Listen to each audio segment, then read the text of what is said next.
CV Shanmugam அவர்களுடைய சர்ச்சையான கருத்து. இரண்டாவது, நம்ம பிரேமலதா விஜயகாந்த் அம்மையார் அவர்களுக்கு பிறந்த நாள். மேலும் சிவி சண்முகம் அவர்கள் கூறியதற்கான பதிலடியையும் அம்மையார் பிரேமலதா விஜயகாந்த் அவர்கள் கொடுத்திருக்கின்றார். இதை குறித்தான ஒரு காணொலியாக இது இருக்கும். நீங்கள் நமது வலையொலிக்கு வருவது புதியதென்றால் மறக்காமல் நம்ம சேனலை சப்ஸ்கிரைப் செய்து வைத்துக் கொள்ளுங்கள், பெல் பட்டனை அழுத்துங்கள். வாருங்கள் காணொலிக்குள் செல்லலாம். அதிமுக முன்னாள் அமைச்சர் சிவி சண்முகம் தமிழக அரசின் உங்கள் கனவு சொல்லுங்கள் என்ற திட்டத்தை விமர்சிக்கும் வகையில் நடிகை நயன்தாரா குறித்து பேசிய கருத்து பெரும் சர்ச்சையை ஏற்படுத்தியது. சர்ச்சையான கருத்து. விழுப்புரம் மாவட்டத்தில் நடைபெற்ற அதிமுக போராட்டத்தில் பேசிய சிவி சண்முகம் முன்னாள் குடியரசுத் தலைவர் அப்துல் கலாம் கனவு காணுங்கள் என்றார். இப்போது முதலமைச்சர் ஸ்டாலினோ உங்கள் கனவை சொல்லுங்கள், நிறைவேற்றுகிறேன் என்கின்றார்.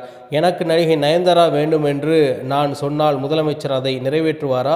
யாராவது ஒருவர் நயன்தாராவை திருமணம் செய்ய வேண்டும் என்று கனவு கண்டால் அதை முதலமைச்சர் நிறைவேற்றுவாரா என்று கேள்வி எழுப்பினார். இந்த கருத்து பெண்மையை இழிவுபடுத்துவதாக கூறி திமுகவினர் மற்றும் பல்வேறு மகளிர் அமைப்புகள் கண்டனங்கள் தெரிவித்தன. தென்னிந்திய நடிகர் சங்கமும் நடிகர் சங்கம் இது அருவருக்கத்தக்கது என்று கூறி சிவி சண்முகம் மன்னிப்பு கேட்க வேண்டும் என்றும் வலியுறுத்தி இருக்கிறார்கள். விளக்கம் மற்றும் வருத்தம். சர்ச்சை தீவிரமானதை தொடர்ந்து சிவி சண்முகம் தனது வருத்தம் தெரிவித்தார். அரசின் திட்டத்தை விமர்சிக்கும் போது எதிர்பாராத விதமாக அல்லது தவறுதலாகவோ நயன்தாராவின் பெயரை பயன்படுத்தப்பட்டதாக அவர் விளக்கமும் அளித்தார் என்பது குறிப்பிடத்தக்கது. அதிமுக முன்னாள் அமைச்சர் சிவி சண்முகம் நயன்தாரா குறித்து பேசிய சர்ச்சைக்குரிய கருத்திற்கு தேமுதிக பொதுச் செயலாளர் அம்மையார் பிரேமலதா விஜயகாந்த் தனது பிறந்த நாள் அன்று மிக கடுமையான கண்டனங்களை பதிவு செய்தார் என்பது குறிப்பிடத்தக்கது. கடுமையான எச்சரிக்கை. பெண்களை இழிவுபடுத்துவதை இதோடு நிறுத்தி கொள்ள வேண்டும், இல்லையெனில் ஒட்டுமொத்த பெண் சக்தியையும் திரட்டி போராடுவேன் என்று எச்சரிக்கை விடுத்திருக்கின்றார். தனிப்பட்ட விமர்சனம். பெண்களை பற்றி பேசும்போது விமர்சிக்கும் போது அரசியல் தலைவர்கள் தங்கள் வீட்டில் இருக்கும் பெண்களை நினைத்து பார்க்க வேண்டும் என்று அறிவுரையும் வழங்கியிருப்பது குறிப்பிடத்தக்கது. ஒவ்வொரு பெண்ணும் இந்த நாட்டின் ஆணிவேர், அன்னை என்று குலதெய்வம் என்றும் பெண்களை மதிக்கின்ற ஒரு நாட்டில் பொது மேடையில் ஒரு பெண்ணை பற்றி இழிவாக பேசுவது, அதை கேட்டு பிறர் கைதட்டி சிரிப்பது மிக மிக கண்டிக்கத்தக்கது என்று ஆவேசமான கருத்துக்களை அம்மையார் பிரேமலதா விஜயகாந்த் அவர்கள் முன்வைத்தார் என்பது குறிப்பிடத்தக்கது. இது எந்த கட்சி இருந்தாலும் எந்த தலைவராக இருந்தாலும் ஏற்றுக்கொள்ளவே முடியாதென்றும் இது தனது பிறந்தநாள் செய்தியாக சொல்வதாக அம்மையார் பிரேமலதா விஜயகாந்த் கூறியிருப்பது குறிப்பிடத்தக்கது. தேசிய முற்போக்கு திராவிட கழகத்தின் பொதுச் செயலாளர் பிரேமலதா விஜயகாந்த் அவர்களின் பிறந்த நாள் மார்ச் 18 நடைபெற்றது. பிறந்த வருடம் 1969 ஆண்டு மார்ச் 18 ஆகும்.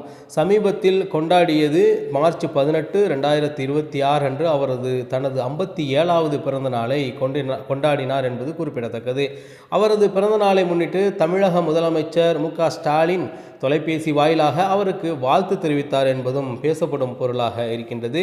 தேமுதிக நிறுவனர் விஜயகாந்த் அவர்களை 1990 ஜனவரி 31 அன்று மணந்தார். இவர்களுக்கு விஜய பிரபாகரன் மற்றும் சண்முக பாண்டியன் என 2 மகன்கள் உள்ளது என்பது குறிப்பிடத்தக்கது.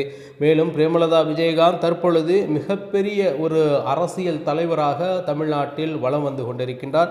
மேலும் இந்த முறை 2026 சட்டமன்ற தேர்தலில் போட்டியிடுகின்றார். அதுவும் திமுக கூட்டணியில் என்பது குறிப்பிடத்தக்கது. நிச்சயமாக அந்த கட்சியில் போட்டியிடக்கூடிய அனைத்து தொகுதிகளிலும் வெற்றி வாய்ப்பு அமோகமாக இருக்கும் என்று அரசியல் கருத்து கூறுபவர்கள், அரசியல் ஆய்வறிஞர்கள் கூறுகின்றார்கள். பார்க்கலாம் இந்த முறை 2026 சட்டமன்ற தேர்தலில் எந்த அளவிற்கு பிரேமலதா விஜயகாந்த் அவர்களுடைய கட்சியான தேமுதிகவிற்கு மக்களிடத்தில் செல்வாக்கு இருக்கிறது என்பது குறித்து தொடர்ச்சியாக பேசுவோம் அரசியல் களத்தை குறித்து என்பதை கூறிக்கொண்டு மீண்டும் நல்லது காணொலி உங்களை சந்திக்கின்றேன். நன்றி, வணக்கம். இது உங்கள் தமிழா செய்திகள் சேனல்.